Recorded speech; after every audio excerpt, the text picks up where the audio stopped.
નમસ્કાર દર્શક મિત્રો, આપ જોઈ રહ્યા છો YNN ન્યૂઝ. હવે જોઈએ અગત્યના સમાચાર.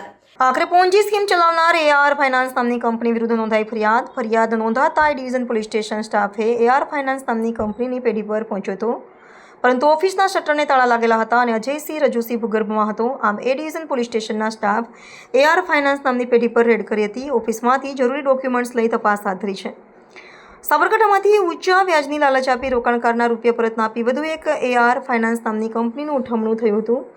હિંમતનગર શહેરના પોશ વિસ્તાર એવા સહકારી જીન રોડ પર આવેલ અતિ ધનાધ્ય કોમ્પ્લેક્સ પ્રથમ સ્ક્વેરમાં AR ફાઇનાન્સના નામે ઓફિસ ખોલી સાબરકાંઠા જિલ્લા સહિત આસપાસના ગ્રામ્ય વિસ્તારમાંથી રોકાણકારોને ઊંચા વ્યાજની લોભામણી લાલચો આપી હતી. પોતાની પેઢીમાં રોકાણ કરાવીને ઓફિસના શટર પાડી દઈ પોન્જી સ્કીમ ચલાવનાર AR ફાઇનાન્સના ઈસમો ભૂગર્ભમાં ઉતરી ગયા હતા, જેથી રોકાણકારોમાં ફફડાટ ફેલાયો હતો.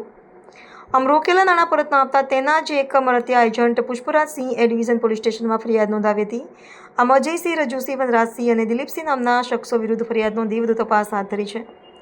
હજુ પણ સાબરકાંઠા જિલ્લામાં તપાસ કરવામાં આવે તો આવી પોન્જી સ્કીમ ચલાવનાર કંપનીઓનો રાપડો ફાટી નીકળ્યો છે. Reporter Bharatsinh Rathod, Sabarkantha. Subscribe now and press the bell icon. Never miss an update.